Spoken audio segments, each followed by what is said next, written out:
Welcome to Kenton's videos. Enjoy the video.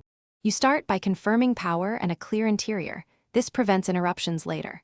Once done, load dishes so spray arms spin freely and then open the control panel.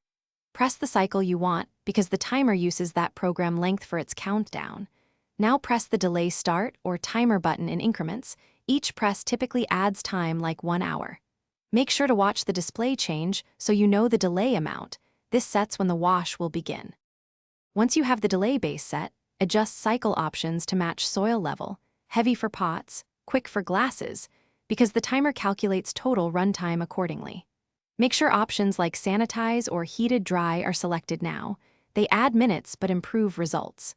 Use plus or minus buttons to fine-tune the delay in 1 hour or 30-minute steps and double-check the numeric display. When the display shows the desired start time, press start or close the door firmly so the timer can register and begin counting down. You finish by closing the door firmly. An unlatched door prevents the timer from running. Then press start so the display begins its countdown. Make sure indicator lights are active and the delayed start minutes decrement after a few moments.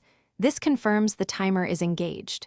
If nothing happens, unplug or flip the breaker for 30 seconds to reset the control and recheck the door latch and child lock. If problems persist, note any error code on the display. Thanks for watching. Consider subscribing if we helped you.